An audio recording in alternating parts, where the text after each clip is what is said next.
Ya.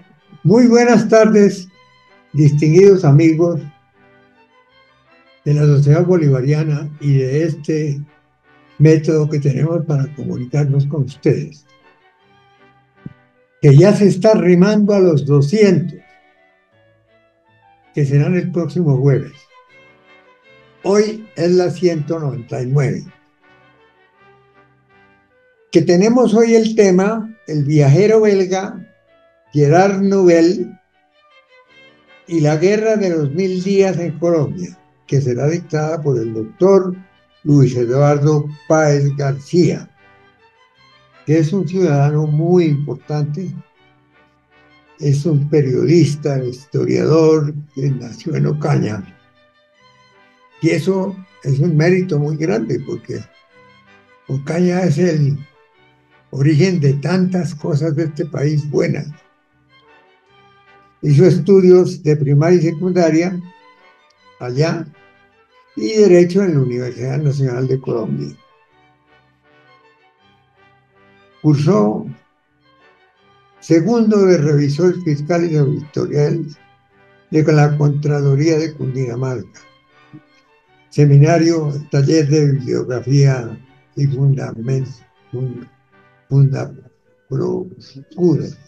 de Ocaña. Seminario, taller, Museo Regional Sostenible de Cúcuta.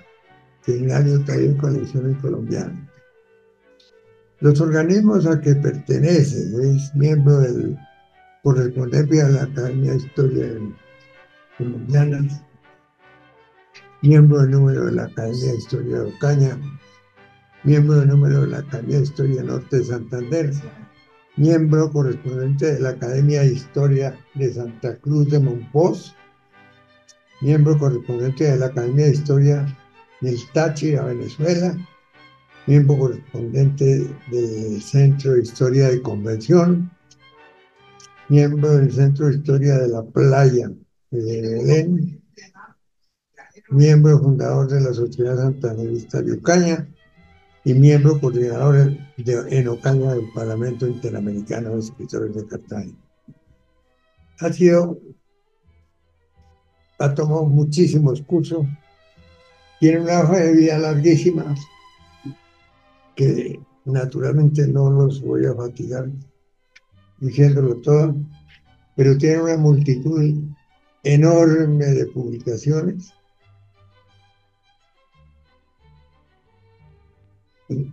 Sobre los Pacheco, sobre la trayectoria de una familia norte santandereana, que es sumamente importante. Mi experiencia laboral estuve en la Biblioteca Nacional, es historiador e investigador del Instituto Colombiano de Cultura y miembro del Museo de la Ciudad de Ocaña y otros muchos cargos muy importantes. En el día de hoy nos va a tratar sobre el viajero belga Gerard Nouvel y la guerra de los 1000 días en Colombia. Adelante, nuestro buen amigo Luis Eduardo Páez. Muchas gracias, doctor Miguel Santamaría, y nuevamente un saludo cordial para todos los colegas presentes, la sociedad bolivariana. Saludo especialmente a don Álvaro Claro, del Centro de Historia de la Playa de Belén, que nos acompaña hoy. Es un placer. El Centro de Historia de la Playa de Belén ha venido realizando una gran cantidad de actividades académicas y de recuperación del patrimonio y la memoria histórica de esa hermosísima población norte santandereana, que entre otras cosas es un pueblo patrimonio de Colombia. Entonces quería saludarlo especialmente a don Álvaro Claro. Hoy escogimos un tema que me parece muy importante, porque si bien lo hemos tratado en otros escenarios, creo que es importante tocarlo aquí en la sociedad bolivariana, porque no es un tema frecuente en la historiografía colombiana. Cuando comenzamos a trabajar sobre el particular, lo hicimos porque descubrimos de una manera fortuita quién era ese personaje y Gerard Noyel. Y eso nos permitió comenzar a indagar más profundamente en el personaje y también comenzar a leer las memorias de este viajero belga que arribó a Colombia a finales del siglo XIX. El 3 de diciembre llegaron a Ocaña Dick y Jane Noyel y Jenny Fetos, el primero de Gerard Victor Edward Noyel, quien viajó por los colombianos entre 1898 y 1908, dejando un hermoso testimonio de los lugares que visitó, así como una invaluable iconografía que se convierte hoy en documento de primera mano para conocer detalles de lo que era Colombia en aquellos tiempos. Jennifer Noyel manifestó que los tres decidieron recorrer la ruta que su antepasado hizo desde su llegada a puertos de la costa norte hasta el interior del país. Gerard Noyel, indicó Jennifer, llegó a Colombia deteniéndose varios meses en Ocaña para recolectar orquídeas gracias a los informes que ya se tenían en Europa sobre las riquezas naturales del país. Hay algo que me parece que es importante mencionar. Hace poco, yo creo que unos 5 o 6 meses, le envié un correo a doña Jenny Noyel, quien reside en Inglaterra, y me respondió que se le dificultaba mucho contestar los correos electrónicos porque estaba en un lugar, pues como pudiéramos llamar aquí en Colombia, como un lugar de atención a las personas mayores que ya tienen algunas dificultades de salud y que le quedaba muy difícil y aparte de eso, pues había dejado el diccionario español-inglés para poder traducir lo que yo les mandaba y pues entonces lo traducía a través del traductor que conocemos de Google. Y bueno, de todos modos logramos entablar una charla, mandó algunos videos porque de esa obra, de esas memorias de Noyel, Miguel Páez hizo un documental que se estrenó en Ocaña, un documental corto, pero por lo menos rescatamos parte de esa interesante aventura de Noyel en estas tierras. Hay que recordar que las orquídeas en aquellos tiempos eran supremamente apreciadas en Europa y prácticamente viajaban especialmente a recolectar las orquídeas y llevarlas allá. Hay información de también de finales del siglo XIX por cartas que un naturalista que vivía en Ocaña le manda al señor Pombo en Bogotá, que era en el momento el encargado del observatorio astronómico, donde le dice que ya las orquídeas que encontró él en su viaje anterior, ya esas orquídeas no existen porque los viajeros extranjeros se las han llevado. Entonces ya se pueden imaginar, Colombia, que es uno de los países más ricos en orquídeas del mundo, ya a finales del siglo XIX había recibido la visita de estos vendedores o compradores o traficantes de orquídeas y sobre esas circunstancias es que Noyel llega a Colombia. Tuvimos la ocasión de conocer de primera mano las memorias de Gerard Noyel, Wandering in the Colombian Andes, 1898-1908, viajes por los Andes colombianos, ilustrado con pinturas y fotografías de la época. El libro con prefacio de Dick Noyel, su nieto, fue publicado en 1991 sin ninguna pretensión historiográfica o literaria, sino con el ánimo de rescatar la memoria del abuelo recolector de orquídeas.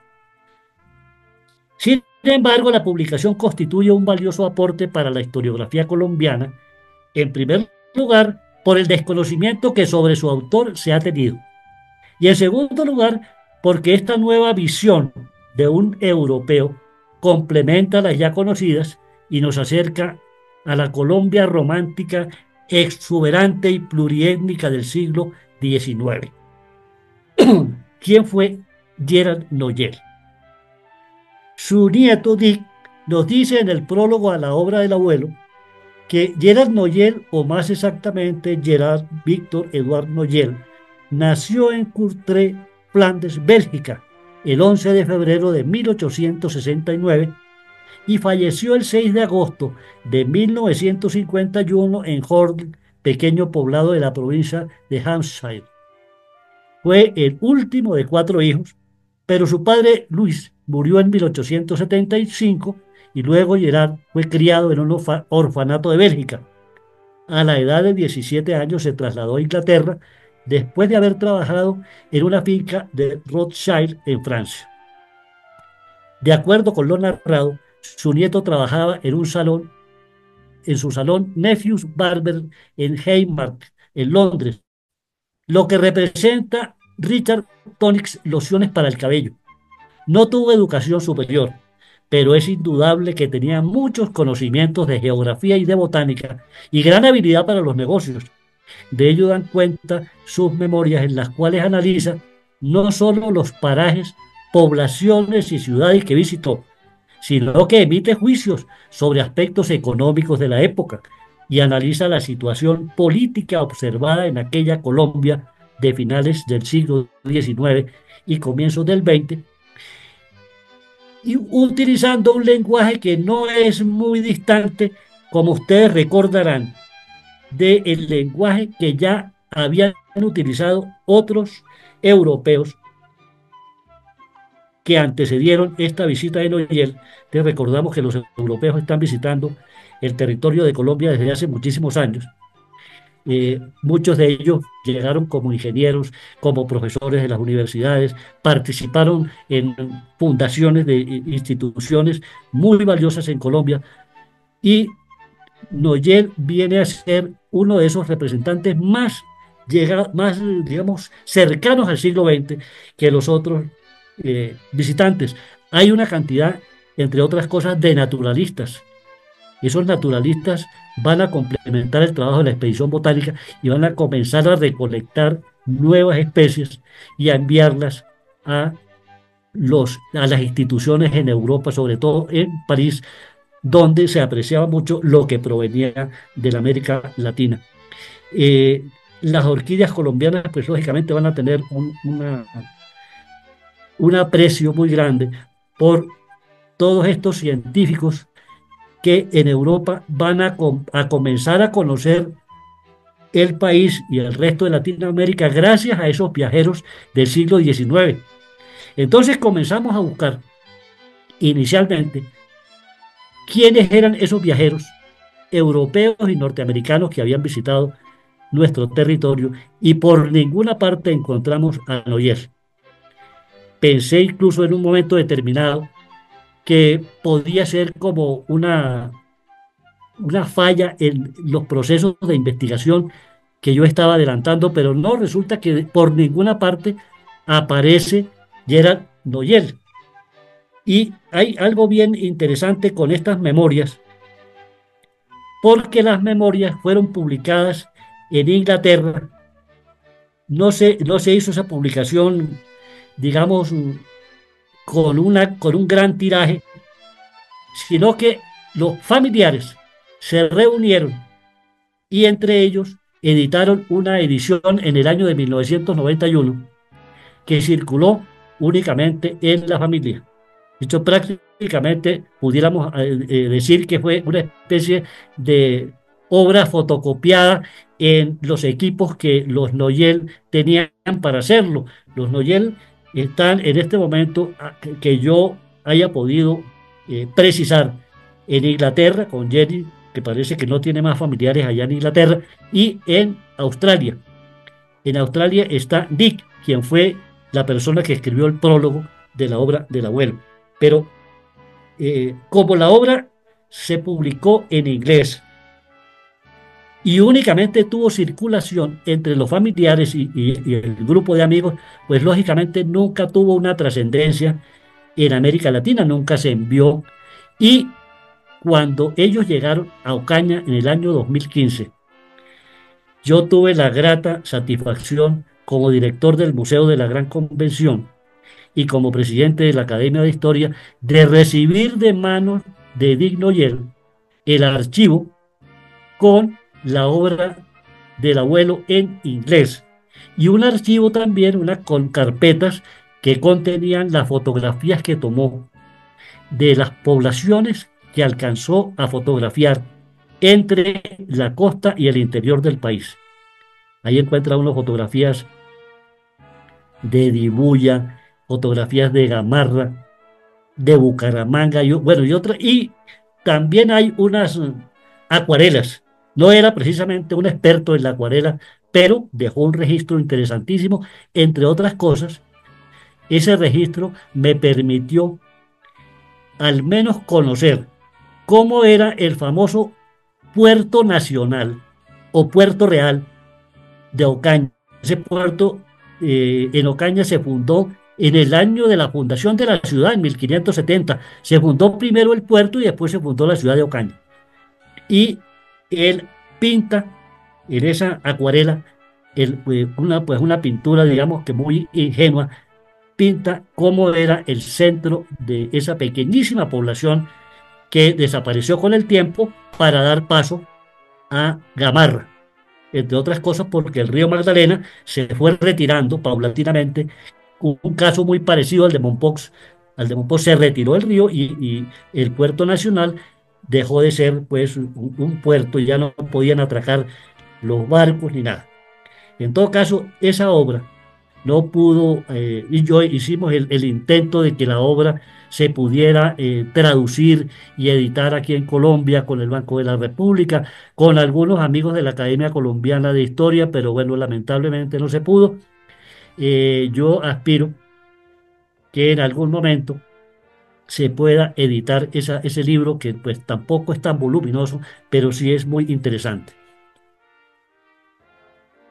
Dice Jenny Noyel, la nieta, que el nombre de la esposa de Gerald Noyel era Mary Helen, su apellido de soltera Hong. A veces los amigos emplean el apodo de Nelly. Mis abuelos, dice, se conocieron en Inglaterra después de su primer viaje a Colombia y se casaron el 6 de noviembre del año de 1900. Supone Dick Noyer que su abuelo debió escribir las memorias de los viajes por los Andes colombianos hacia la década de 1920. Ahora bien, ¿qué motivó a Gerald Noyel a convertirse en coleccionista y comerciante de orquídeas?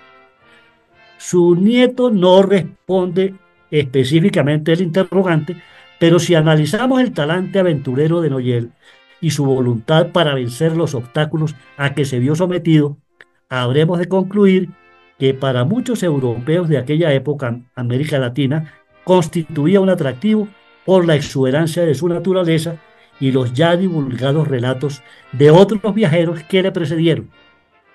De otra parte, la idea de amasar una buena fortuna con la exportación de orquídeas y otras riquezas botánicas era un atractivo nada despreciable. Y recordemos algunos de esos viajeros del siglo XIX en Colombia. Y hacia mediados del siglo XIX, exactamente en 1850, como ustedes también recordarán, porque este sí es un dato bastante divulgado y muy consultado por los historiadores.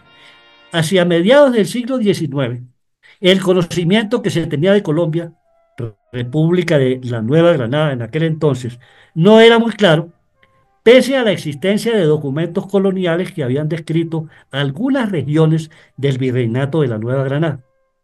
Esa fue la razón para que Tomás Cipriano de Mosquera, presidente entre el 1846 y el 49, adelantara las gestiones con Agustín Codazzi, con el fin de emprender una misión investigadora que recorriera el país, levantara una cartografía actualizada y describiera las riquezas naturales, la geografía y las poblaciones. Tal empresa encontró eco en el presidente siguiente, José Hilario López, quien organizó definitivamente la Comisión Coreográfica bajo el mando de Codazzi, teniendo como secretario al doctor Manuel Ancisas. Esta comisión constituye el más grande esfuerzo gubernamental del siglo XIX para tratar de conocer el país desde la geografía, las comunicaciones, los recursos naturales, la economía, la historia, las ciencias naturales y la antropología. Aquí yo haría una especie pues, de reflexión. Eh, Llegando a la época contemporánea, pienso que hoy en día nuestra República de Colombia requiere una nueva comisión coreográfica, porque prácticamente desde la capital de la República es muy poco lo que se conoce realmente, puntualmente, del territorio colombiano.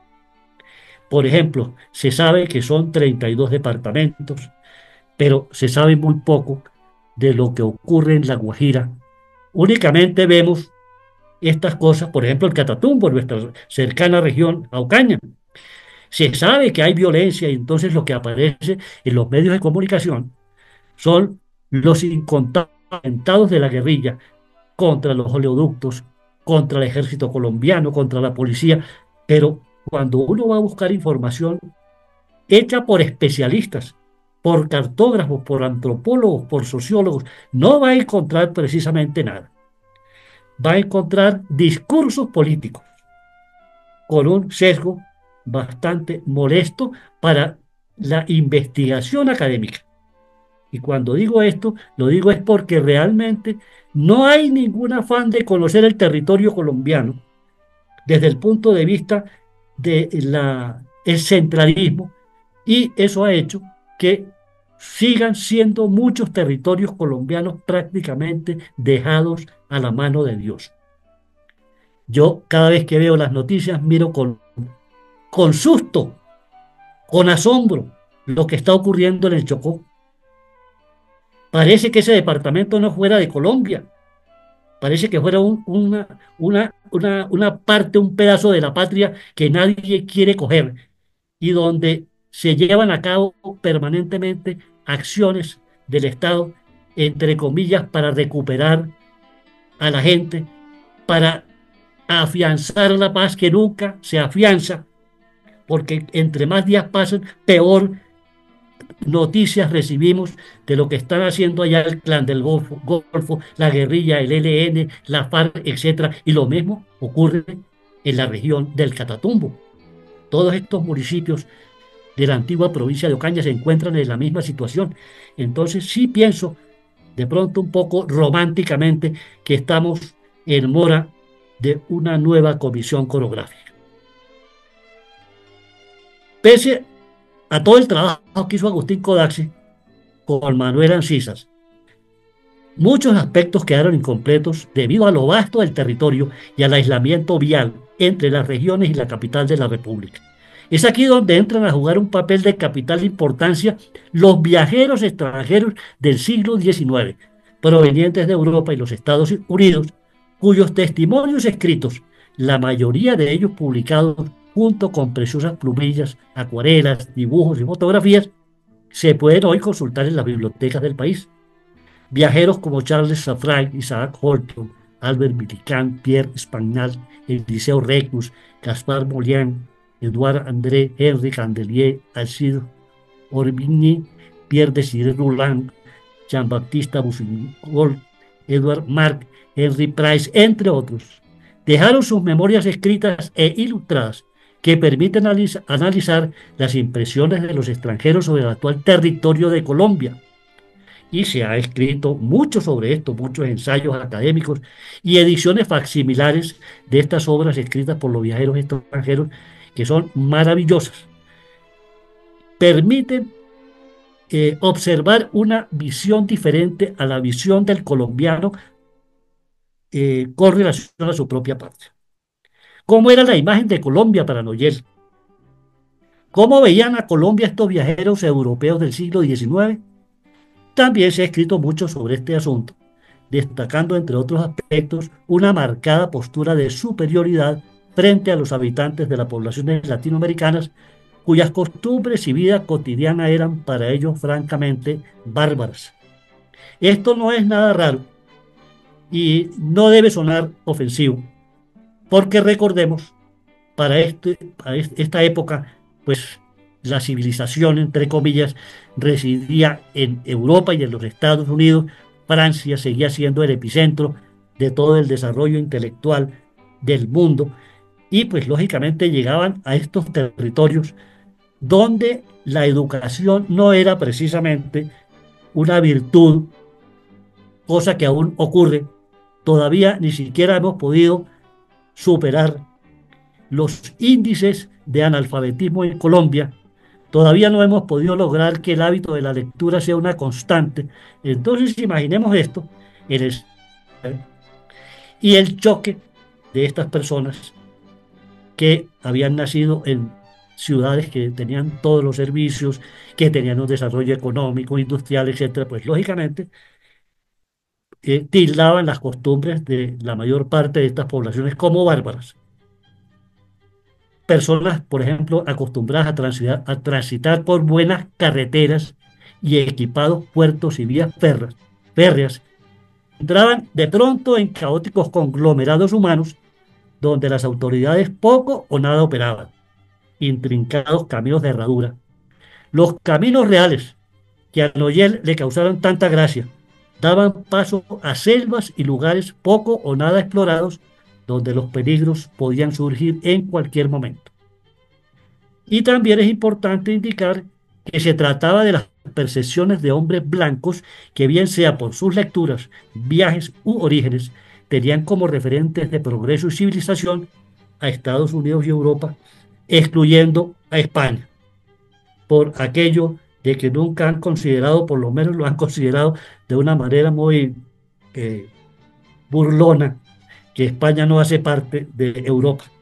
Esos comentarios se han hecho con mucha regularidad. El historiador Jaime Jaramillo Uribe, al referirse a estos viajeros europeos norteamericanos del siglo XIX, expresa: ahora bien, si el relato de viajes es tomado como una fuente de conocimiento histórico, debe ser sometido, como todas las fuentes, a la crítica.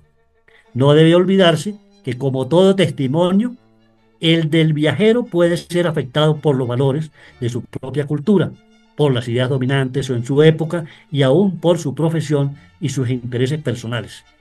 Si se trata de europeos o de norteamericanos, como es el caso de muchos viajeros que visitaron a Colombia en el siglo XIX, al analizar sus puntos de vista debemos tener en cuenta que eran portadores de la cultura europea y norteamericana a través de las ideas dominantes entonces en los medios académicos y científicos, especialmente en el campo de la historiografía y las ciencias sociales. Hoy se trata de hacer mofa de esto en algunos sectores que tienen una ideología que todo lo que proviene de Europa y los Estados Unidos es malo. Y eso ha hecho que no se mire con tranquilidad, no se sopese esto que hicieron estos viajeros en el siglo XIX y no se valore el aporte que ellos hicieron al desarrollo de las ciencias naturales, del intelecto, de las universidades, de las bibliotecas públicas, de la conformación de archivos históricos, etcétera. Eso, parte de ese trabajo, provino de Europa y lo llevaron a cabo casi que en la mayor parte personas contratadas por el gobierno colombiano en Europa o en los Estados Unidos. Los relatos de los viajeros del siglo XIX pueden parecer a primera vista poco fiables o excesivamente discriminatorios en cuanto a la realidad colombiana de aquellos tiempos. Sin embargo, como lo afirma Mora Pacheco y Jaramillo Uribe, la perspectiva con que se veía a la América del Sur por parte de Europa fue la que dejaron consignada en los escritos que han llegado hasta nuestros días. Es decir, la óptica desde el eurocentrismo, desde la superioridad racial y cultural, que pueden llegar a resultar molestas, pero que nada demerita sus trabajos. De hecho, si cotejamos la peregrinación de Alfa de Ancisas con los relatos de Noyel, vamos a encontrar conceptos similares, nada positivos, sobre algunas poblaciones de la antigua provincia de Ocaña. Y la razón es muy elemental.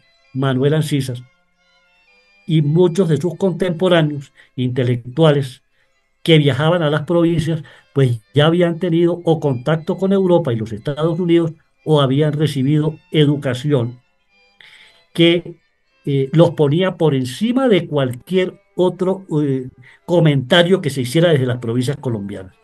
Entonces, por eso Manuel Ancisa pudiera parecer a primera vista que tiene una posición eurocentrista, pero no. Es sencillamente como un bogotano ve a la provincia en aquel momento. Con relación al caos y a la devastación producida por la Guerra de los Mil Días, la descripción de Noyer aleccionadora, la destrucción de poblaciones, puertos, carreteras, haciendas, las secuelas nefastas que quedaron en los gobiernos regionales y el relajamiento de las costumbres sociales muestran el cambio sufrido por Colombia después de la más sangrienta guerra civil que enfrentó a liberales y conservadores por el control del poder. El interés por la flora colombiana. Los primeros europeos que comienzan a interesarse por la flora del actual territorio colombiano son José Celestino Mutis, Alejandro von Humboldt y von Plant. De acuerdo con los registros históricos, los dos últimos pisaron el territorio de la Nueva Granada de manera oficial ya en 1801. Jean-Jules Linden, Jules-Émile Planchon y José Jerónimo Triana hacen parte también de este listado de naturalistas que al comenzar a divulgar sus trabajos sobre flora colombiana, abrieron los ojos al interés de los científicos, naturalistas, coleccionistas y aventureros europeos que pisaron suelo colombiano durante el siglo XIX y comienzos del XX. Pese a que Triana era oriundo de Bogotá, su participación en la Comisión Coreográfica como responsable de la parte botánica a partir de 1851 y su relación con los naturalistas europeos como Steen, Julius von Barsis, Isaac Farwell Holton, Linden, Planchon, lo incluyen en la nómina de los pioneros del conocimiento botánico en Colombia. Los viajes de Noyel nos permiten un acercamiento a la flora de varias regiones colombianas, especialmente en lo relacionado con especies de orquídeas que ya para el año de su llegada a Colombia hacían parte de las agendas viajeras de europeos y norteamericanos y se comercializaban con mucha facilidad.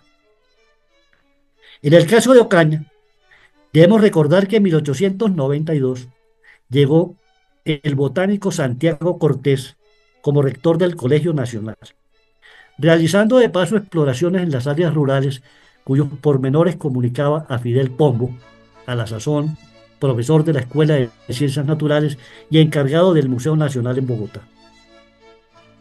El académico Díaz Piedrahíta, quien ustedes recordarán, transcribe cartas enviadas por Fidel Pombo a su colega en Ocaña en abril y agosto de los 92, y esos textos hacen referencia a parajes de la región entre el Alto de la Camarona, que antes era muy ricos en orquídeas, que algunos viajeros han agotado, y dice, hay odontos, planden, que usted envió, es raro. Como hecho digno de destacarse la carátula de su cartera de apuntes de dibujos para la flora de Colombia. Está fechada hoy, está fechada en el hoy corregimiento de Buenavista en 1892. Si no estoy mal, este documento, la cartera de apuntes, está en el Museo de la Universidad Nacional de Colombia. 5 años más tarde, en 1897, el naturalista Santiago Cortés Sarmiento publicaría el primero y el único tomo de la flora colombiana. Noyel comienza a detectar las primeras orquídeas cuando viaja por la sabana del Magdalena rumbo a Ocaña. Y dice, pequeños bosquetes de árboles mixtos, algunos de los cuales tenían dispersos entre sus ramas una variedad de oncidium de casi ningún valor comercial. De vez en cuando vi otra orquídea, la gigantesca Cirtopodium andersoni, con sus grandes bulbos carnosos, verdes y hermosos racimos de flores, invariablemente enclavado en el corazón de una palma corozo, una variedad de fénix. Subiendo ya la cordillera que separa los valles del Magdalena de Ocaña, localiza el culantrillo y varias otras variedades de lechos, y la hermosa Sobralia leucosanta, que muestra la riqueza de flores blancas, y también otra orquídea interesante del género Epistephium. Ya en Ocaña, y a medida que realiza las exploraciones en las poblaciones cercanas, registra árboles de guayaba nudosa, Sidia eritrina, llamada por los nativos de Ocaña barbatusca, que incluso todavía hoy la consumimos en Ocaña en la época de Semana Santa, por Portillo, que ya consumían los indígenas antes de la llegada de los españoles. Es una variedad de eritrina. También encontró Epidendrum radicans, Maromodes ocanoe y Ágaves y Opontias. Llega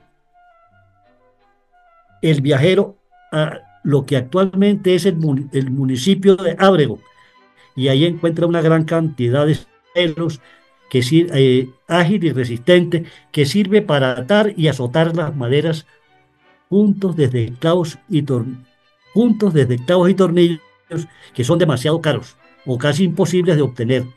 La madera de otro árbol hace una excelente leña y da calor buena y duradera. También está el cedro cedrela, adecuado para la construcción de sus muebles en crudo. Por su parte es la safio biglandulosa, produciendo un tipo de caucho. Otra da una madera dura adecuada para rodillos, para sus trituradores de caña de azúcar. El Crescencia cufeta da fruto, la corteza dura de la que les proporciona vasos para beber, recipientes, botellas y otros recipientes más.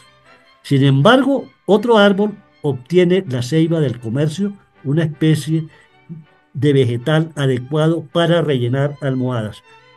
Y en la medida, pues, que Noyel va caminando por estas trochas, por estos lugares de la cordillera cercana al actual municipio de Ábrego, va encontrando las variedades de plantas, y como iba con guías de la región, esos guías le van diciendo para qué sirve cada cosa, cómo la están utilizando los nativos, y en un momento determinado eso va a incidir en que añada a lo que él estaba enviando como cargamentos a Inglaterra, añada otros aspectos, otros cargamentos de cosas que a él le parecían también de pronto muy fáciles de comercializar en Inglaterra.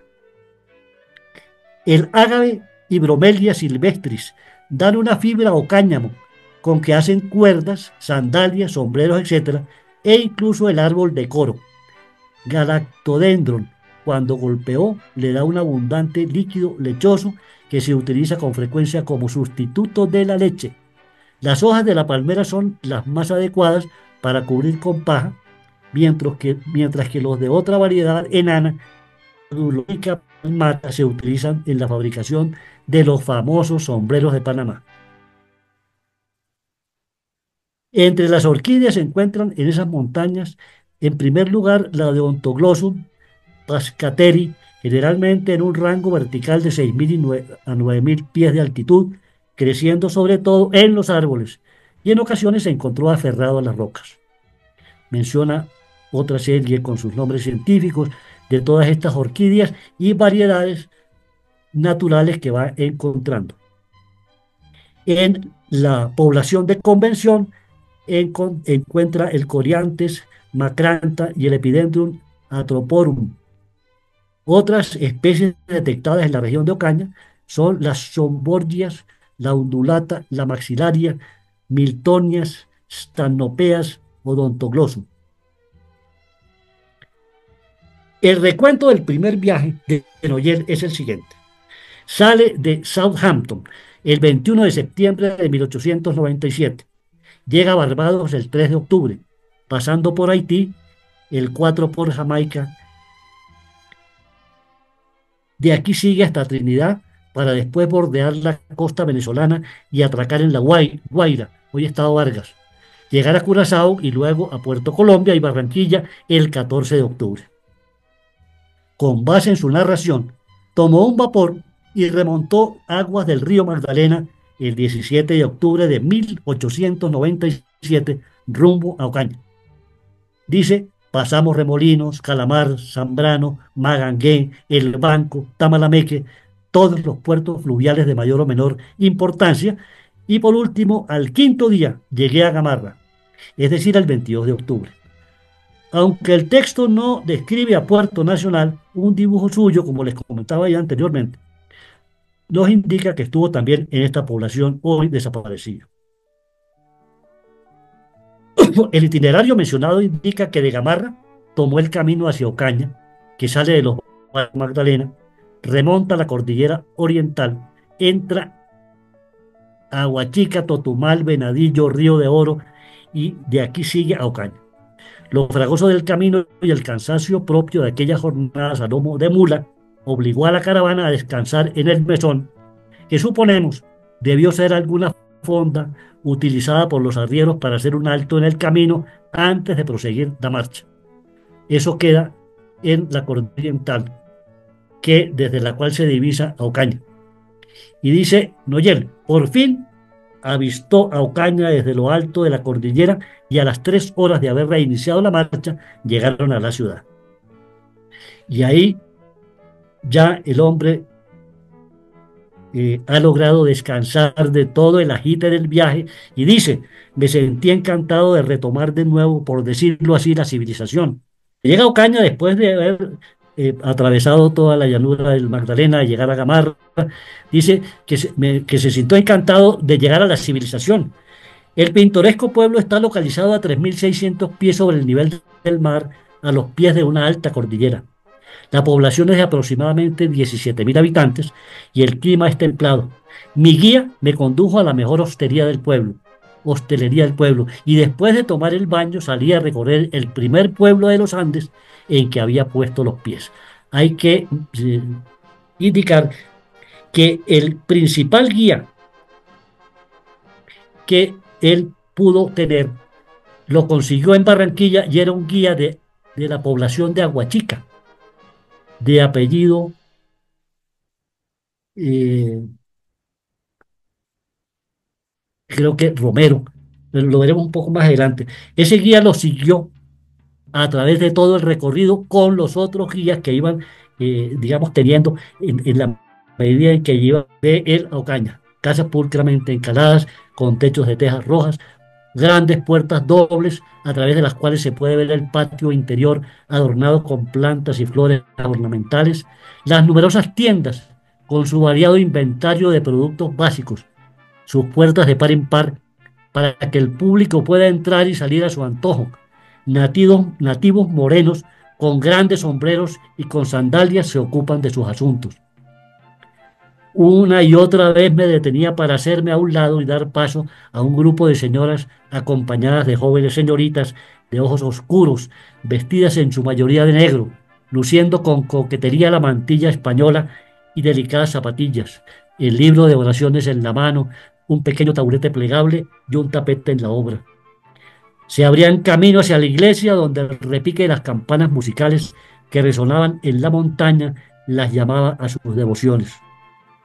Pasé por algunas cantinas donde ruidosos altercados mezclados con el sonido de tonadas españolas, acompañados por una guitarra, atrajeron mi atención. El muchacho aguatero con sus burros, el continuo ir y venir de las caravanas de arrieros, todo era tan nuevo y lleno de interés que trajo a mi mente las historias de los romances andaluces. La oscuridad cayó repentinamente como lo hace siempre en los trópicos. Millones de luciérnagas se precipitaron rápidamente en la oscuridad, iluminando a intervalos como diminutas chispas eléctricas. Y a las 8 de la noche, la mayor parte de la población ya estaba envuelta en el sueño. Hace luego una descripción de cómo él alcanzó a disfrutar de los paseos que los jóvenes hacían a las fincas cercanas y siempre llevaban la guitarra. Esto es muy importante, les comentaba yo a los muchachos que investigan la música en Ocaña, cómo la guitarra está presente a finales del siglo XIX, tal vez como segundo viaje de Noyel y los estragos de la Guerra de los 1000 días. Cerca de un año estuvo Noyel en Colombia. Durante su primer viaje, estando en Inglaterra organizando su segunda expedición a Colombia, se entera que la revolución había estallado en el país, al cual debía nuevamente volver. La guerra de los 1000 días asolaba por ese entonces a Colombia. Cuando Noyel se va, después de haber llegado en 1897 y recoger los cargamentos de orquídeas, establecer las relaciones con las diferentes provincias donde había orquídeas que enviar, hacer amigos, lograr equipos de trabajo, etcétera. Todo ese lapso ocurre antes de estallar la guerra de los 1000 días, es decir, antes de 1899. Cuando viaja, está el país todavía en calma. Y cuando regresa nuevamente hacia 1905, el país se encontraba en un terrible caos producto de la guerra. Abro comillas. Descubrí que el país había sufrido un cambio completo y ya no era como antes, como lo había encontrado durante mi visita anterior. Colombia todavía se tambaleaba a raíz de la revolución, postrada y exhausta, abandonada a la anarquía, tratando de recuperarse de sí misma. Todas las oficinas administrativas eran un caos sin esperanza. Los soldados caminaban por las calles descalzos y vestidos con las prendas más grotescas. Los funcionarios se habían hundido en la pobreza extrema debido a sus salarios. Comunicaciones postales y telegráficas fueron en muchas partes del país suspendidas por completo. En todas partes los signos de la devastación eran evidentes: casas quemadas y plantaciones destruidas, y en las praderas y sabanas y en las antes bien surtidas haciendas habían desaparecido numerosas cabezas de ganado. La flota de vapores fluviales colgaba, por así decirlo, en jirones, después de haber sido golpeada y maltratada durante sus numerosos combates en los ríos. Muchos de ellos habían sido blindadas con rieles rotos de la vía férrea de Barranquilla. Los muelles eran un montón de ruinas y el mismo gran río, carretera principal de Colombia, después de 4 años de abandono, se encontraba enarenado y obstruido de tal manera que era peligroso para la navegación. La población parecía querer amotinarse. Nadie se mostraba como responsable. No había policía y la gente portaba armas de fuego que ostentaban abiertamente y otras armas asesinas. Incluso en ese momento había todavía en muchas partes del país bandas de guerrilleros cuyas hazañas crueles causaban miedo y terror en los distritos que asolaban. En tales condiciones, Noyel decide no ir hacia Ocaña, sino desviarse hacia la Sierra Nevada, y para ellos era un territorio inexplorado, de tal manera que ahí consigue también amigos y logra llegar con un capitán de barco venezolano hacia la Sierra Nevada y luego parten hacia Ciénaga. Hay una descripción de Ciénaga también muy bonita. Siguen hasta Río de Hache y luego a Dibuya, y en Dibuya vuelve a tener una especie de centro de operaciones para mirar qué flora había. Retorna a Santa Marta y Barranquilla y nuevamente toma el vapor de Gamarra, repitiendo el corrido inicial hasta Huachica, Totumal y Ocaña. Hay una circunstancia interesante, y es que él nunca en su vida había sabido lo que era un rezandero, ni un curandero, ni un curioso, como los denominamos en Colombia. Y para él eso va a ser algo, mejor dicho, maravilloso. Dice: aquí por primera vez fui testigo de un incidente tan extraordinario, tan extraño e inexplicable, que cuanto más tarde lo conté a otras personas, se despedían con burla y yo era visto como un impostor. En el número exhaustivo de los libros que he leído sobre América tropical, en ninguna parte he encontrado un paisaje que trate un caso similar. Y allí comienza a narrar cómo en las fincas de sus amigos había un amigo de apellido Meiser, hacia el sur del Cesar. Él le contaba que casi todos sus trabajadores eran rezanderos y curanderos. Curaban la gusanera de las vacas, curaban los animales, curaban a los niños que se golpeaban, y mucho de eso lo alcanzó a ver él. y por eso hace un recuento muy interesante para los amantes de los estudios folclóricos, porque es la visión de un extranjero que está mirando algo que nunca en su vida había visto. Pues muchas cosas eran para él la primera vez que lo hacía. Noyel, cuando llegó a nuestro territorio, jamás en su vida había montado en caballo, no sabía hablar español.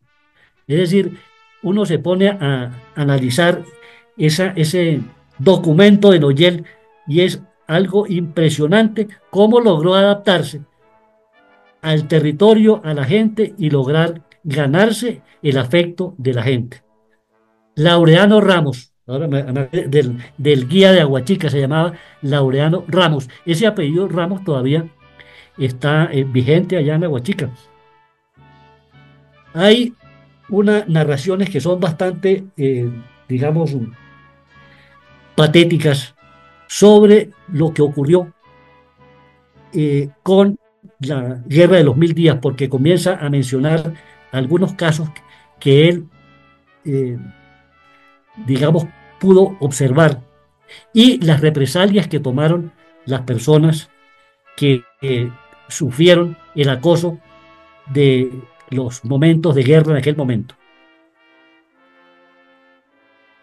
Las historias de crueldad inhumana eran muchas. Es triste observar que incluso algunos, en eso que él le habían contado las personas que fueron testigos de las crueldades de la guerra de los 1000 días, pues hay unos, como les decía, unos testimonios bastante grandes. Y voy a leer aquí algo por encima. A modo de ejemplo, en un rancho cerca de Ocaña, en las montañas, vivía un hombre que había tenido un papel destacado en la lucha. Su partido había sido derrotado temporalmente. En el momento en que era un fugitivo en algún rincón oculto de la cordillera, sus adversarios estaban decididos a darle caza. Una docena de ellos subieron a su rancho, donde solo le encontraron a la esposa del fugitivo en la posesión. En vista de no poder sacarle el secreto del paradero del hombre por medios persuasivos, despojaron a la víctima de la ropa, la ataron a un poste de la terraza y la azotaron hasta que perdió el sentido. Al día siguiente, cuando fue descubierta por un transeúnte, era un montón de carne lacerada. Se recuperó y logró contar su terrible experiencia al marido que había regresado. Al recibir la noticia de que el partido en cuyo lado había luchado había llegado al poder nuevamente, comenzó la venganza. Había llegado su hora. Él tuvo éxito en la captura de dos de los líderes que habían tratado tan inhumanamente a su esposa. Ordenó que fueran atados juntos, espalda con espalda, tras lo cual fueron conducidos, remando en medio de un pantano infestado de cocodrilos, donde fueron arrojados por la borda. Otro caso, en el pueblo de Convención, pocas millas al norte de Ocaña, un grupo de rebeldes había sido capturado. 40 de ellos fueron amontonados en una letrina en las afueras de la localidad, con un fuerte custodia. El oficial al mando, un individuo sanguinario, cayó en acto de venganza, cansado y deseando deshacerse de sus prisioneros, y considerando innecesario malgastar la munición, muy valiosa para ellos, ordenó a sus hombres entrar en las habitaciones. Les estoy leyendo apenas parte de esos testimonios que él recogió y él dejar para que la gente conociera, tanto allá en Inglaterra como quien la pudiera leer después, esto de la guerra de los 1000 días. Dice, esta contienda fratricida por desgracia ha estado sucediendo en América Latina desde las pasadas generaciones. En el momento de escribir estas líneas, sin embargo, existe una amplia evidencia de la mejora de la situación. El capital extranjero ha recuperado la confianza y ahora está fluyendo de manera constante en el país. Se están construyendo ferrocarriles, las minas trabajan bajo sistemas mejorados, los ríos están siendo dragados, el café ha mejorado su precio. Este producto básico del país ha permitido que Colombia recupere su crédito, que ahora está equilibrado. La ley y la autoridad se ha restablecido y ahora ejerce mejor vigilancia. Lo interesante de esto, ya para terminar, es que él comienza a indagar, bueno, pero ¿por qué se están matando los colombianos entre sí? Y luego, con relación a Entonces, para él es una cosa como lógica, que se maten los hermanos entre sí, que haya ocurrido esa guerra entre liberales y conservadores, y también que Colombia tenga problemas fundamentalmente con Venezuela. Dice que cómo es posible que dos países que han salido de la misma matriz, que tienen la misma cultura, tengan problemas tan graves. Estamos hablando del apoyo que dio Venezuela y también en un momento determinado el Ecuador a los revolucionarios liberales durante la guerra de los 1000 días, pero él no analiza eso ni está poniendo ahí en evidencia un partido u otro. Lo que se está refiriendo concretamente es a eso de tener un país frente al otro una especie de odio cerval cuando son hermanos. Y lo mismo con relación a la guerra de los 1000 días, que para él no tiene lógica. Por eso yo creo que él deja ese testimonio de copiar en sus memorias, deja ese testimonio para que lo leyeran ellos allá, y a partir de un momento determinado él espera que alguien recupere esas memorias como lo hizo lo hicieron sus nietos, y se conozca lo que él opinaba de todo esto. Es decir, aquí, cuando él habla de barbarie, se está refiriendo a unos comportamientos de los latinos que para la educación que él tenía y todo esto, pues era absurdo. Y hace una puntualización. Dice que si estos países tuvieran más educación, si el gobierno invirtiera más en la educación, la gente no sería así, porque la gente en sí es buena. Dice que inicialmente pues son desconfiados con el extranjero, y él dice posiblemente en épocas anteriores recibieron pues el oprobio de los extranjeros que estuvieron aquí en Colombia, pero esta gente, cuando uno la conoce ya, cuando trabaja con ella, se da uno cuenta de que es gente muy buena, que son muy buenos trabajadores. De tal manera que esas reflexiones, que son muchas más, el texto es supremamente largo, pero yo quería acercarme a esto para que observaran ustedes lo que un viajero belga, un viajero extranjero, un viajero europeo, pensaba de nosotros en finalizando, perdón, el siglo XIX y comenzando el siglo XX. Queda ahí un registro que nos ponemos a leerlo hoy en día y vamos a encontrar ciertas similitudes, porque de una u otra manera, pues no hemos sido capaces de superar esa violencia casi visceral. Yo recuerdo un amigo médico que muchos de ustedes lo recordarán también, el doctor Alonso Ojeda Aguad, que fue uno de los miembros del Ejército de Liberación Nacional en la época, en la década de los años 70, un médico prestigioso hoy en día en la capital de la República, que decía que prácticamente el ser humano como que tenía una inclinación absolutamente absurda hacia la violencia. Y el caso colombiano, pues sin entrar a hacer los análisis del caso, porque eso sería materia de expertos, parece ser que la violencia ha sido como innata en nuestro territorio. Llevamos muchísimos años de violencia, salimos de una, entramos en la otra. Lo que han cambiado son los actores y las modalidades de la violencia. Y eso es lo que por lo menos yo alcanzo a observar en esas memorias de Gerald Noyel cuando toca el tema de la guerra de los 1000 días. Bueno, hasta aquí llegamos y les agradezco mucho. Espero que con las interrupciones de todos modos algo hayamos podido oír. Gracias. Saludos a todos los amigos que han escuchado este programa tan interesante sobre una etapa dolorosa de nuestra historia. Es muy claro que hemos tenido participación de mucha gente en disturbios y en dificultades muy grandes de la historia, pero que ahora estamos tratando de recuperar. Esta información es sumamente interesante para hacer memoria, y sobre todo es curioso que un extranjero haya podido captar tan curiosamente todos estos eventos en diferentes regiones del país. Muchas gracias al doctor Luis Eduardo Páez por su conferencia, que nos ha ilustrado bastante sobre cosas dolorosas y buenas, de todo, de bueno y blanco. De todas maneras, Muchas gracias por su intervención y esperamos que en otra oportunidad nos vuelva a favorecer con su expresión. Invitamos a los amigos que quieran hacer alguna intervención, hacer algún comentario, con mucho gusto les permitiremos. María Andrés Pacheco, gracias.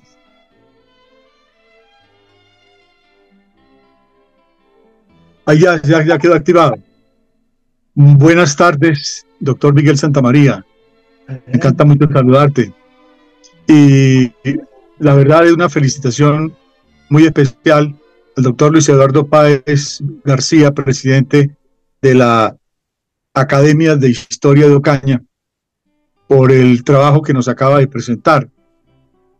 Como muy bien dice Miguel Santamaría, es muy curioso el relato de un extranjero y la forma de apreciar la realidad palpitante de esos finales del siglo XVIII, o más bien finales del siglo XIX y comienzos del siglo XX, cuando estábamos iniciando la Guerra de los 1000 días, que él muy gráficamente la relata en alguno de los pasajes con la crudeza y la violencia del caso. Me parece muy interesante también el hecho de que el viajero Roger establezca como un parangón muy significativo para los latinoamericanos, no echarle la culpa ni a la raza, ni al continente, ni a lo latinoamericano, sino a la falta de educación en nuestro continente, que ya la sufría desde esas épocas. Eso para mí es una enseñanza superior, cuando en aquel momento del siglo, de principios del siglo XX, todavía la ciencia era racista. Todavía encontrábamos, inclusive años más tarde, cuando Franco determina crear la Asociación de Estudios Africanos y envía a sus científicos españoles a determinar hasta dónde era posible darle un barniz de blanco a los niños negros, y establecía pues la minusvalía intelectual y de inteligencia, no solamente de los latinoamericanos, no solamente de los africanos, sino de los latinoamericanos. En un siglo que Roger se anticipa a contradecir, por ejemplo, a Hitler en Mi lucha, cuando determina a las subrazas, inclusive a los polacos, y dice que los norteamericanos son los únicos que en medianía han conservado su inteligencia y la superioridad de la raza, porque en la América del Sur los europeos se unieron a los indígenas y dañaron pues la calidad de la raza. Entonces, doctor Luis Eduardo, la verdad es que nos ha leído un documento supremamente interesante, como dice el doctor Miguel Santamaría, por todas las connotaciones que tiene y porque se anticipa su tiempo. Muchas gracias, María Andrés. ¿Alguien más quiere hacer un comentario? Presidente, Juan Salcedo. Juan Salcedo, adelante. Bueno, muy interesante la charla que hemos tenido con nuestro invitado en el día de hoy. Sin embargo, pues hay algo que salta a la vista, y es que desde el principio de la creación, cuando había solamente 2 personas, después de los hijos de Adán y Eva, los hermanos se agarraron, de manera que el uno mató al otro, así de fácil. Entonces, desde el principio de la humanidad, las luchas y las envidias estuvieron presentes en la historia del mundo. Colombia ha tenido una cantidad de guerras y conflictos impresionantes prácticamente desde 1740 en adelante, varios conflictos, y fuimos de conflicto en conflicto con razón o sin razón, enfrentándose los unos con los otros hasta culminar en la guerra de los 1000 días. El absurdo de los absurdos. Una cantidad impresionante de muertos que basta ver el monumento precisamente allá en Palo Negro, que es una pila de calaveras allá, pues, como testimonio del absurdo de una guerra entre liberales y conservadores. De manera que no hay ninguna justificación para que los hermanos se agarren por razones políticas, ideológicas, económicas o de cualquier tipo, porque la hermandad está por encima de cualquiera de esos criterios. Nosotros no hemos tenido esa suerte, y vuelvo y repito, desde el año 1834-40 empezamos con la guerra entre hermanos, y ya aburrido de tanto guerrear, entonces nos fuimos a la guerra de los 1000 días, acabarnos de reventar los unos contra los otros por el absurdo de que ni siquiera sabíamos qué era lo que queríamos conformar, qué clase de nación queríamos conformar. Entonces, si era federalismo o era centralismo, no nos pusimos de acuerdo. Entonces, el absurdo de las guerras, y se lo puedo afirmar, o lo puede afirmar una persona que por la sola profesión necesariamente he tenido que tocar múltiples actos de guerra en Colombia o por fuera, en los países americanos, con unas escasas excepciones, ¿no? Lógicamente, la preponderancia y la majestad de los Estados Unidos sirvió para calmar muchos estados de guerra, y ellos, si les tocó ingresar a la guerra, lo hicieron para acabar con un conflicto, como recordamos mucho, famoso eslogan de I took Panama. De manera que entraron a Panamá y pretendieron haber arreglado eso de por vida, aunque siguieron durante muchos años sin poder conseguir lo que se estaba buscando. De manera que el absurdo de la guerra parte, vuelvo y repito, desde la creación. Entonces, Colombia, desafortunadamente, desde antes de 1850, nos agarramos por intereses varios, porque no es un interés, fueron muchos los intereses que nos enfrentamos, grupos de colombianos, los unos contra los otros, y nunca resolvimos el problema. Entonces, como no lo pudimos resolver en pequeños conflictos, entonces nos fuimos al conflicto total de la guerra de los 1000 días, que hoy nuestro conferencista lo tocó muy superficialmente, porque eso da tela como para un paquete de conferencias, porque fue mucho es mucho lo que hay que contar sobre la guerra de los 1000 días. Muchas gracias, presidente. Con mucho gusto. ¿Qué más? Doña María Covadonga.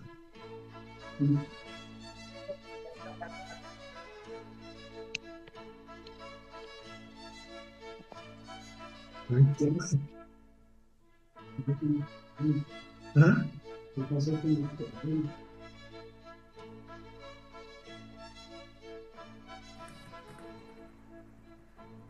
Parece que no. Efectivamente, doctor Miguel Santamaría. ¿Me escucha? Oye, Javier. Sí. Efectivamente, como dice el general, los temas de la guerra son de muchas aristas. Hemos vivido en una guerra permanente, inclusive la que le tocó afrontar al general, la guerra de guerrillas, la guerra velada, la guerra no oficializada, a la que el presidente Uribe se resistió a oficializar precisamente como conflicto armado interno, que el presidente Santos a su vez lo declaró. Declaró que el país estaba en guerra. Y esa declaratoria, desde mi punto de vista, dio pie para acabar con Colombia y tener a la Colombia que hoy es. Destaco de esta entrevista, entre muchísimas cosas, de esta conferencia magistral y extraordinaria, por las connotaciones y la curiosidad que nos produce la observación de un extranjero sobre nuestro país, no solamente desde el campo pues de la biología, que fue el trabajo más importante y en el que se enfocó gran parte del conferencista, sino en algunas de las observaciones. Por ejemplo, cuando dice que a pesar de encontrar torturadores, personas malas, como esto de que azotan a una mujer y después viene la venganza y los echan a los caimanes, a los victimarios, encontramos nosotros también en todas las épocas, y tal vez los generales y almirantes que están aquí no me van a dejar mentir, la mayoría, o los torturadores en los campos de concentración hitlerianos, eran padres de familia, amorosos de sus hijos y de sus esposas, que tenían por su trabajo pues ejercer la actividad de la tortura, pensando que hacía bien, porque es que el adoctrinamiento influye mucho en alienar la mente. Los sentimientos se cambian y vienen los fanatismos, y eso nos ha pasado. En este momento en Colombia tenemos un país de diversas realidades que pues va acorde con el caos mundial, el caos conceptual mundial. Hoy estamos en el tiempo de las verdades diferentes. Todo el mundo tiene la razón. Lo que decíamos cuando el presidente Uribe decía, aquí no hay guerra, aquí lo que hay es un grupo de bandidos al que se puede acabar. Y efectivamente durante su gobierno lo demostró. A otra persona, como a Santos, le pareció que su interés era el declarar que Colombia era un estado de guerra y recibió el premio Nobel. Y nos dejó la guerra. Entonces, este tipo de aspectos, como muy bien dice el general, dan mucha tela para cortar. Y tan así es que deberíamos proponer también dentro de este círculo de conferencias tan interesantes, doctor Miguel Santamaría, dedicarle algunos temas también a las diversas guerras que ha sufrido el país, que, como dice el general, la gente no sabía ni siquiera por qué razón estaban peleando, que no había un objetivo país, ni siquiera lo sabían. Y definitivamente encontramos que han sido las guerras por el poder de ciertos círculos. Hoy el poder lo tienen los zampones, los narcotraficantes que aprendieron a comprar países, tienen el dinero suficiente para manejar y para meterse en la veleidad de los votos y compran los países. Y tenemos hoy unas figuras que jamás en la vida pensamos que podían estar, y se dan a su antojo la pulverización de todos los valores y de todos los principios del ser humano aquí en Colombia. Mientras que por un lado se atacan a los torturadores y a los violadores, tenemos en el Congreso a los torturadores y a los violadores como si nada. Y estamos haciendo negocios con los peores zampones del país. Sin embargo, pues, estamos en un momento tan desilusionante para todos, que prácticamente esa valentía y ese arrojo de los colombianos ha quedado reducido a su máxima expresión o a su mínima expresión. Entonces, todas estas enseñanzas nos va dejando una charla como la que el doctor Páez nos trae, y yo invitaría a los generales que están aquí, a los almirantes, que son expertos en las guerras y en su sentido, en las guerras y sus porqués, comenzaran a hacerle los análisis del caso, porque, y aquí sí vale nuevamente la mil y una vez manida frase de que quien no conoce la historia está condenado a repetirla.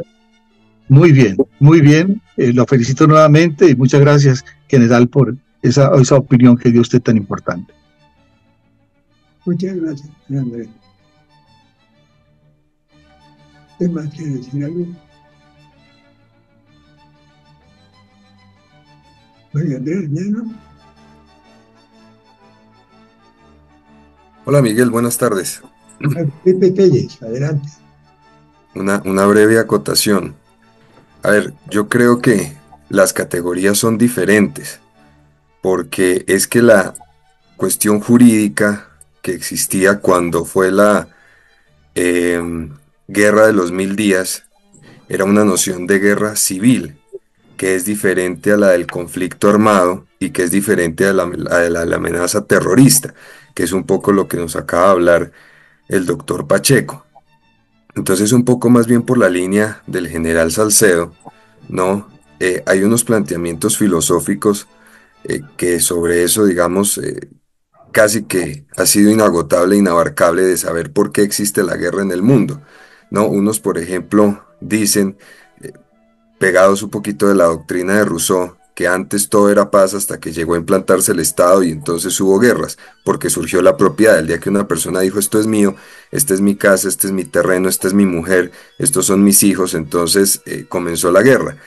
Kant, por el contrario, en un escrito muy breve que hablaba sobre, me parece que el título es La paz perpetua, ¿no?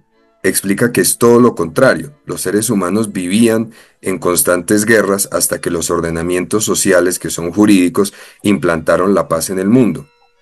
La cuestión de la Guerra de los 1000 días, pues para muchos es discutible, pero a mi juicio es una cuestión que los colombianos en muchas oportunidades somos malos perdedores.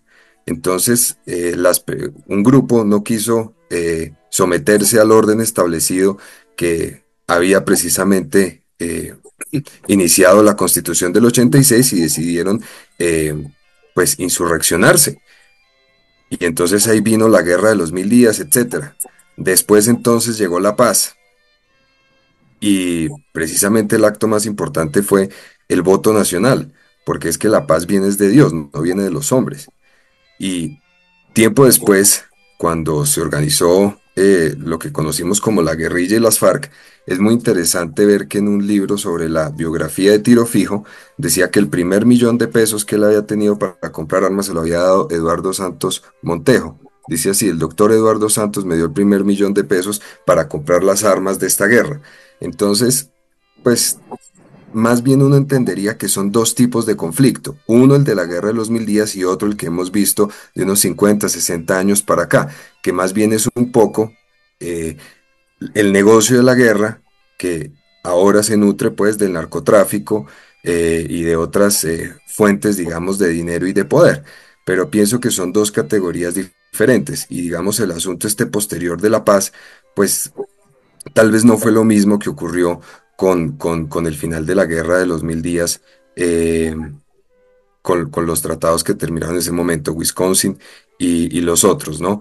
Pero bueno, quisiera solamente agregar que tal vez siempre estamos en el revanchismo, y es un poco lo que estaba diciendo el doctor Pacheco, y es que hace 2 años, no sé si ustedes recuerdan que uno de los candidatos a la presidencia dijo que si no, o una de sus hijas me parece, que si no ganaban las elecciones, el país ardería.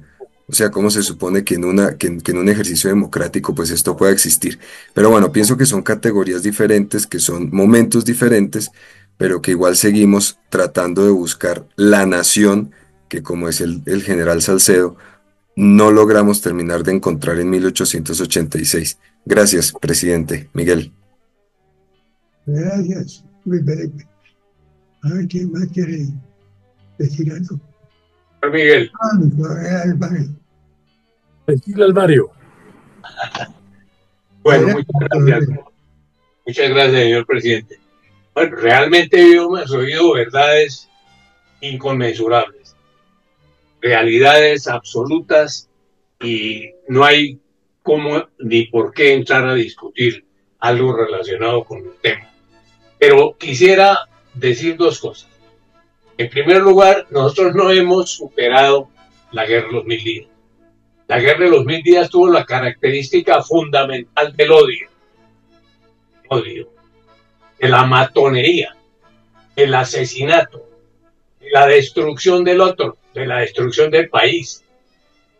Recordemos que la guerra de los 1000 días, por haberse llevado sin necesidad a Panamá, perdimos Panamá. O fue la disculpa que pudieron tener los Estados Unidos para intervenir el día de Panamá. Esa es una realidad. Con relación a lo que vivimos actualmente, es algo monstruoso lo que se vive hoy en día. Y es muy parecido a lo que el doctor Páez nos decía y nos recordaba de las barbaridades que el extranjero a quien él se refirió hacía mención de lo que ocurría en Colombia. Hoy en día pasa algo muy similar y algo peor también. Aparentemente se manda, pero recordemos una cosa, recordando de esas grotescas cosas que hemos recordado hoy, hay alguien que destruye el país, que el pueblo colombiano, la nación colombiana, lo ha denominado y lo llama el cacas. Es grotesco y es lastimoso tener que recordarlo. Pero ese señor cacas, ¿por qué está ahí en donde está? El país se está destruyendo. El país durará muchos años en recuperarse si las cosas cambian, porque la destrucción es casi total en todos los órdenes y en todos los aspectos. Pero es que no puede venir nada distinto, nada mejor. Personajes como esos, ladrones, atracadores y todo tipo de malsanos que están en los diferentes etapas y sitios desde donde se pretende gobernar el país. Muchas gracias. Muchas gracias, muy interesante. Hay alguien que, si no, les agradezco muchísimo su permanencia hoy en nuestra sesión y los invitamos para dentro de 8 días, que será nuestra última emisión de este año con el número 200, con lo cual culminamos una primera etapa de información a los colombianos sobre algunos aspectos adicionales a la historia que pueden ilustrar un poco más a quienes estén interesados en el futuro y en la realidad de nuestro país. Reciban todos un caluroso saludo para que pasen una muy buena noche y nos encontremos muy pronto en otra sesión de estas conferencias. Muchas gracias y hasta luego.